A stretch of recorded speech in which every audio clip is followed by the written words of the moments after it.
हाँ जी, हमार समाचार ठीक बा। अपने कुछ सुनाई।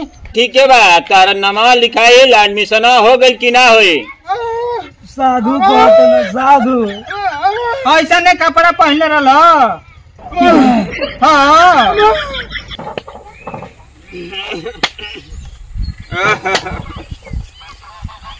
देख लो जा, आजकल का युग जमाना ऐसा हो गइल बा। लड़का के तो पढ़ावते रह गई, उ पढ़िए ना पैलस। और साला को जब से शादी भइल बा तब से लागल बा अपन मेहरारू पढ़ावे में। हम बहुत तो करे के सिखैनी समझैनी, लेकिन उ समझते नहीं खे। चलो इनका के तो ना पढ़ैनी, लेकिन जब इनकर ख्वाहिश बाटे कि हमार मेहरारू पढ़ ले तो उनकरे बात माना हूँ के न बा। एगो बा न, चलो कुछ कर्जा गुलाम लेके केहू तरह उनके पढ़ा लिखा दे।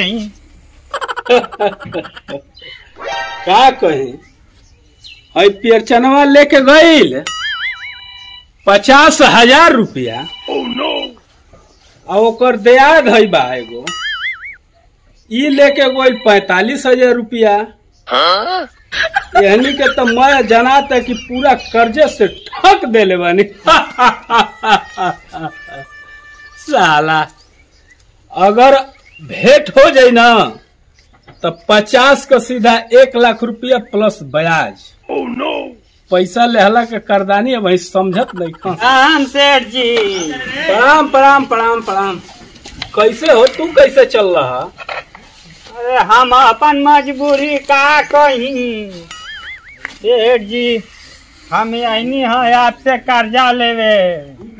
तो तू कैसे चल रहा कि रुपया देना ब्याज पर? हमारा गाँव में पैसा ले ले बन उहे बतैन, यही से हम आप तरे आइल बानी।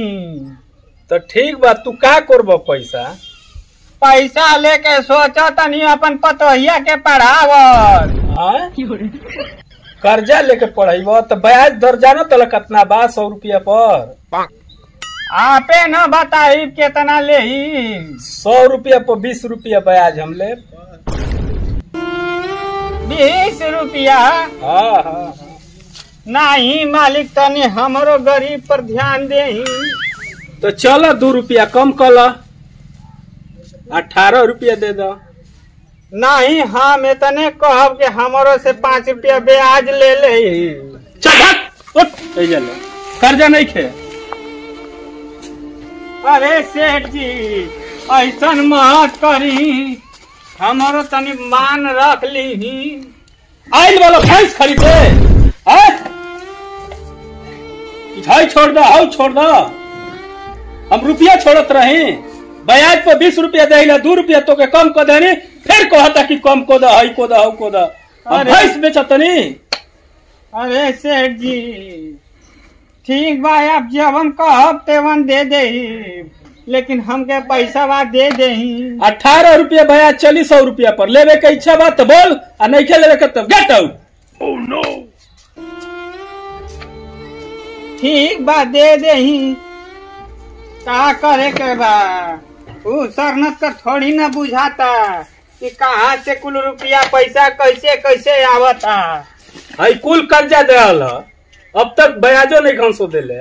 आ समय से हर महीना ब्याज आ जाए के चाहिए, मूल्य आई चाहे ना आई। ठीक ना? ठीक बा, हम दे दे। हम का करे के बा? बात और सुन ले, मुर्हिया से ज्यादा हमार सूद को जरूरत पड़ेला, बुझले? सूद हमार पहले आ जाए के चाहिए। और बात सुन ले, हमार पैसा समय से हर महीना अगर ब्याज ना आ गईल सूद, समझले, तो ई पैसा बहुत महंगा पड़ जाये। आ जवन हम 50,000 10,000 आज दे जितना, ओकर डबल हो जाये तुरंत, ब्याज ना मिली तब। मूल्य धन हमार डबल हो जाये, समझ में आवता? ठीक बा मालिक। ब्याज अलग, मूल्य धन तुरंत डबल, अगर ब्याज ना पहुंचल तब। ध्यान से कान खोल के सुन ले। ठीक बा, ठीक बा, हम दे दे हम टाइम से पैसा। ठीक बा, पैसा लेवे से पहले हम मोबाइल में बोल दे कि हम इतना पैसा ले, तनी साबुत रही। अपन मालिक ले 20,000 रुपया कर्जा ले तनी 18 रुपया सैकड़ा का हिसाब से हर महीना देवे के बा। हर महीना में हम पूरा दे हब। ठीक बा मालिक, बोल दे हनी। आना तो दुगुना हो जी पैसा, इहो बात बोल दे। अगर 18 रुपया सैकड़ा हिसाबे ना दे एक महीना के अंदर तो दुगुना पैसा हो जाई। ठीक बा ना मालिक? हाँ हाँ चल ठीक बा, कुल काम हो गईल। अब खाता नंबर दे दे, हम खाता में पैसा डाल दे। ठीक बा मालिक, ले ही आई खाता नंबर।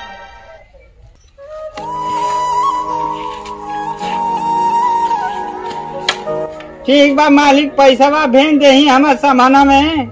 नहीं तू जो हम भेज दे, विश्वास नहीं खे? बा मालिक विश्वास बाटे। तब जो हम भेज दे। ठीक बा जा तनी।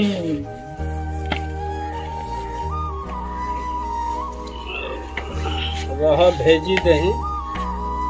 का हो? अरे चलबू के हमके बैठे ही रहबू। का घबरा देता भाई? बाबूजी ए बेले करी पैसा लेके तो का जाए के बाटे। हाँ ई बात तो तू ठीक है कहलू कि बाबू अभी ना आइलो। जानत नहीं खे का के मेहरान में त लेट होला, लगने लिपस्टिक लगावे काजल लगावे तो लेट होबे ना करी।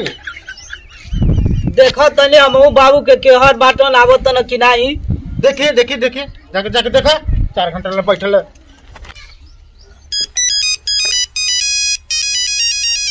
अरे काजल जी का फोन आता।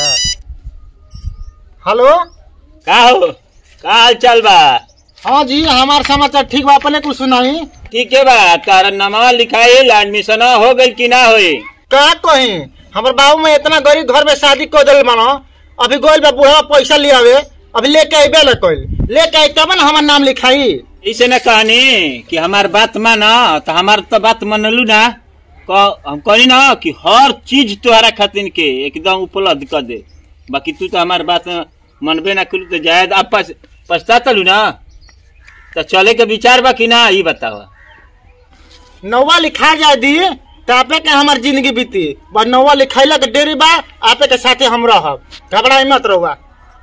हाँ हम तैयारी करत है, जहिया कहलू कि जिले चल चले के ते जिले भाग चले के, ठीक ना? बस तोरे फोन का इंतजार करीला।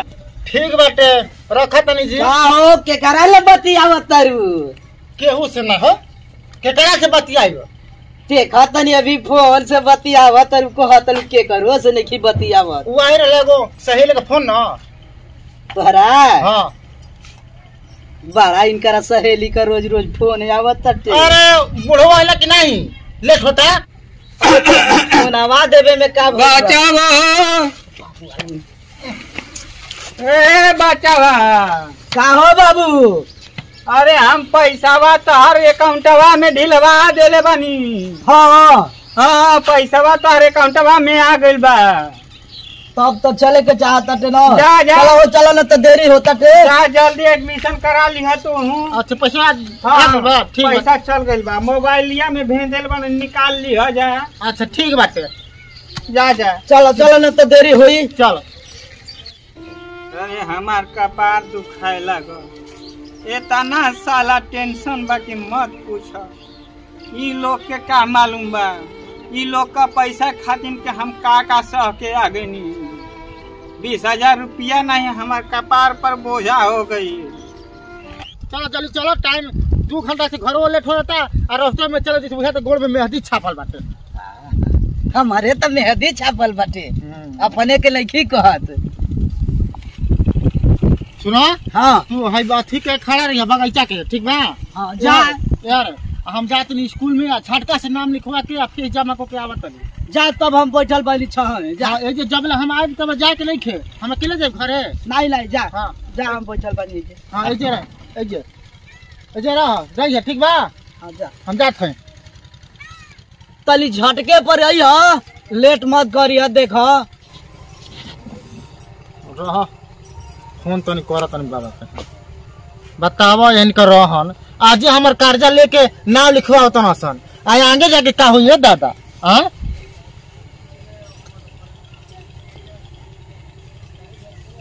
हेलो हेलो, कहाँ बानी? का हो? कहाँ बानी? कहाँ बानी जी? कहाँ बानी? जहाँ बोलावले रही तो हमें ना आ गइल बनी। हाँ तो हम हाई स्कूल का पंजरा बानी। हाँ उनका के बहर बैठा दिल बने। तो बैठा दिल बलू तो जल्दी आवा भंदन तो गाड़ी के लेट होता टे, गाड़िया छूट जाई तो कैसे चलबू? ठीक बात। उहे जोन बाटे 20,000 बुढ़वा भिंजोले बा उहे लेके भागे के। अरे गहना वहना नहीं खुल ले? कुल हम ले बानी, गहना वहना अपन नथिया उथिया हर चीज ले बानी, कान मका नाक मका मंटिका उटिका हार और हर चीज ले बानी हम। तब ठीक कर ले बलू, तब जल्दी आवा। हम एकदम तैयारी में आवन है। ठीक बा? ठीक बा जल्दी आई रहो, हम आवत हैं। कहाँ बानी? हम मंदिर कहीं आ गल बनी आई। हाँ थोड़ा कहीं आपकी रखी जाए जल्दी तैयारी कोई क्या करता है? जल्दी आवा तनी मार दे तू तो एकदम लो चल चल चल चल चल चल जा चल के गांव घर का खुशी हो। हां गांव घर का करी बाबू, हमार पसंद का बियाह ना कर हम का करी? गांव घर से हमारे का मतलब? चलते रह बतिया। अभी तक ले आई ना सा नहीं का जने का करत ना सो दुनु का दुनु। अरे बाबू अरे हमर मेरा रुआ भाग गइलो बाप। मेरा रुआ भाग गइल? अरे तू का करत रहले? अरे क्यों भाग गइल? ए बाबू हमारा के स्कूलिया का पजरवा बगैचवा में बैठा के अपने गोइल स्कूले।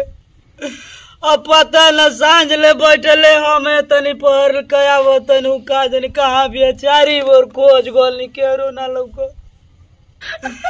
अच्छा जाए दे, चुप रह। हम तोरा के पहले ही कहानी कि मत पढ़ाव रे, लेकिन तू तो कर्जा उर्जा में कुल डुबा देले। अब पैसा रे उहे निकाले गइल रहुए आ स्कूलिया में गहुए बाबू।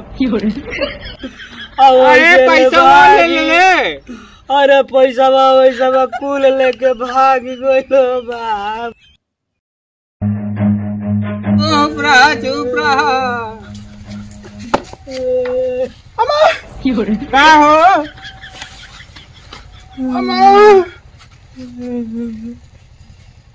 कहा मेहरवा के देखला हो कहवा बिया?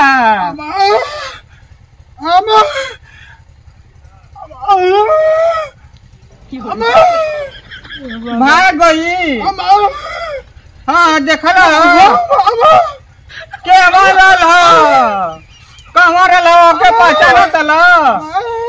साधु कहते न साधु। ऐसा ने कपड़ा पहनले रहल?